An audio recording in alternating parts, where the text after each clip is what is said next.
Assalamualaikum. Film Black Widow yang penayangannya sempat diundur sampai sekitar 1 tahun akibat pandemi, akhirnya tayang juga pada tanggal 9 Juli 2021. Penayangan perdana dapat disaksikan melalui layanan streaming Disney dengan premium akses yang mana hanya tersedia di US dan juga melalui bioskop. Namun saat ini kondisi di Indonesia sedang memprihatinkan, sehingga bioskop juga masih pada tutup. Jadi penggemar film Marvel benar-benar diuji kesabarannya untuk dapat menyaksikan film ini secara legal. Film ini menceritakan awal mula Natasha Romanoff sebagai Black Widow. Rating film ini pada tanggal 12 Juli 2021 untuk versi IMDb ada di 7,0, sedangkan versi Rotten Tomatoes ada di 92%. Banyak yang puas dan tidak sedikit juga yang kecewa dengan film ini. Nah, review jujur ini akan menyimpulkan 4 kelebihan dan 4 kekurangan dari film Black Widow. Tapi hati-hati bagi yang belum nonton, awas spoiler ya. Tapi yang sudah yakin mau lanjut, jangan lupa subscribe dulu ya, biar saya lebih semangat untuk membuat video-video berikutnya.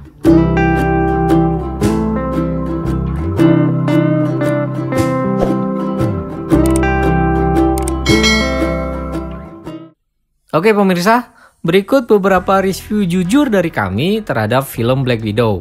Yang pertama kita ulas adalah terkait poin plusnya atau kelebihannya. Dan apa saja?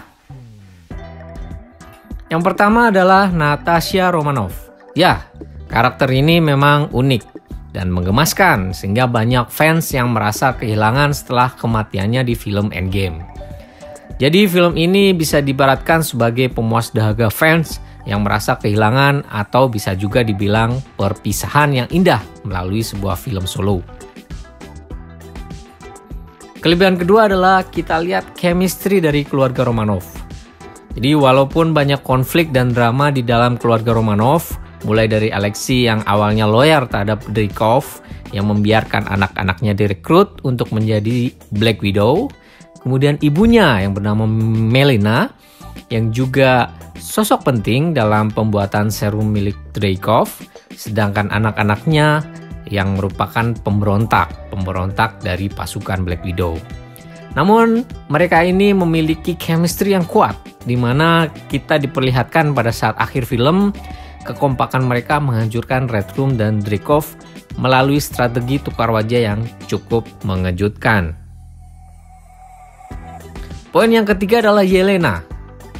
Walaupun film ini berjudul Black Widow, atau kita tahu bahwa film ini harusnya bercerita tentang Natasha Romanoff dan masa lalunya, namun ternyata tidak sepenuhnya benar. Adiknya yang bernama Yelena justru memiliki porsi yang cukup besar di film ini. Kita diperlihatkan pengembangan karakter dia dari kecil, kemudian menjadi Black Widow, kemudian tersadar dan berjuang bersama kakak dan keluarganya, dan akhirnya dialah yang membunuh Dreykov. Bahkan di end credit kita diperlihatkan bagaimana Yelena akan membalaskan dendam atas kematian Natasha. Yang kemungkinan Yelena ini akan muncul menjadi sosok villain dalam film series Hawkeye. Yang keempat atau yang terakhir kelebihan yang menurut kami perlu diulas adalah adegan berantem atau adegan fight. Bisa dibilang kebanyakan adegan pertarungan dalam film Black Widow ini merupakan pertarungan close combat atau perkelahian jarak dekat. Dan ini lebih menarik dibandingkan pertarungan yang hanya menggunakan senjata dengan efek-efeknya. Kita ingat film Captain America yang berjudul The Winter Soldier, adegan pertarungan close combat menjadi salah satu kelebihannya. Ya, walaupun di film ini adegan fight-nya tidak seintens Winter Soldier, namun cukup memuaskan lah untuk melihat kembali koreo Natasha bertarung dengan musuh-musuhnya. Itulah 4 kelebihan dari Black Widow. Nah, sekarang kita simak 4 kekurangannya. Yang pertama adalah visual effect atau CGI. Efek visual yang ada di film ini cenderung sedikit kasar ya, dan terlihat pada beberapa scene. Di antaranya adalah scene pada saat adegan Taskmaster memburu Yelena dan Natasha di jalanan. Dan yang agak terparah ya menurut saya adalah scene pada saat ditampilkan Red Room di atas langit. Ya cukup mengganggu sih film sekelas Marvel dengan kualitas CGI yang kurang optimal. Kemudian kelemahan kedua adalah adegan fight.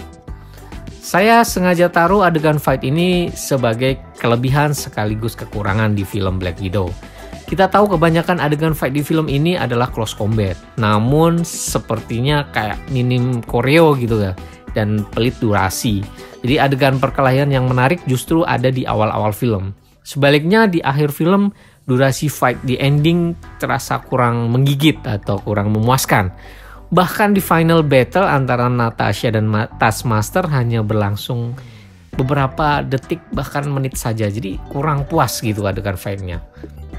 Yang ketiga adalah Dreykov dan pasukan Black Widow. Villain utama di film ini adalah Dreykov. Dia diceritakan mempunyai agen yang tersebar di seluruh penjuru dunia. Bahkan dia punya markas di atas langit yang sulit untuk dilacak. Namun kelakuannya di akhir film membuat geleng-geleng ya. Jadi dia dengan mudahnya membeberkan semua rahasia di depan Natasha. Bahkan dia sama sekali tidak mengetahui kelemahan dari pheromonal lock yang dia ciptakan sendiri. Aneh memang ya. Kemudian di poin ini juga saya melihat pasukan Black Widow yang kurang dieksplor. Jadi diceritakan bahwa pasukan Black Widow ini dididik secara khusus, secara keras dan ditempa bertahun-tahun untuk menjadi seorang Black Widow. Namun tidak ada pelevelan di pasukan ini. Jadi misalkan contohnya kayak Black Widow yang senior diberi tugas menjaga Dreykov di ruangannya atau di depan ruangannya, kemudian ditempatkan di lokasi-lokasi yang rawan dan sebagainya. Namun di sini tidak ada. Kita lihat di markas Red Room hanya ada Taskmaster yang menjaga Dreykov di ruangannya, dan seluruh pasukan Black Widow hanya ada di satu ruangan seperti tempat latihan. Jadi ya kesannya mereka kayak pasukan biasa-biasa aja. Kemudian yang keempat, yang terakhir kelemahan yang menurut saya agak fatal yaitu Taskmaster. Nah ini adalah hal yang menurut saya paling membuat kecewa fans karena latar belakang karakter Taskmaster ini jauh berbeda dengan yang ada di versi komik. Kita tahu di versi komik Taskmaster adalah seorang pria yang bernama Tony Masters yang mempunyai ingatan yang sangat kuat, yang kemudian diberi suntikan super soldier sehingga membuatnya menjadi memiliki kemampuan yang jauh lebih hebat terkait daya ingat, yaitu dia bisa mimicking atau meniru gerakan perkelahian lawan. Karakter ini sangat kuat, bahkan pada saat melawan Avenger dia dengan mudah meniru gerakan-gerakan lawannya untuk mengalahkannya. Hanya dengan Deadpool, di mana karakter Marvel yang gaya berkelahinya random, dia bisa menyulitkan Taskmaster. Namun di film ini, di film Black Widow, Taskmaster mempunyai latar belakang yang jauh berbeda. Diceritakan bahwa Taskmaster ini adalah anak dari Dreykov yang diselamatkan karena terkena bom saat Natasha membunuh Dreykov. Dan Taskmaster ini di film Black Widow tidak sekuat ekspektasi ya. Jadi dia dengan mudah dikalahkan oleh Natasha di final battle. Ya cukup mengecewakan sih karena Taskmaster yang kita ekspektasinya karakter yang kuat dan luar biasa ternyata ya lah gitu aja gitu, langsung kalah gitu, kurang menarik ya menurut saya. Dan semoga ke depan karakter ini dapat digarap secara serius oleh Marvel ya. Ya jadi itulah 4 kelebihan dan 4 kekurangan film Black Widow menurut kami. Mudah-mudahan kalian sepakat, dan jika ada yang mau menambahkan bisa tulis di kolom komentar, kita bisa berdiskusi. Dan jangan lupa ya subscribe channel ini, dan sampai ketemu di video selanjutnya.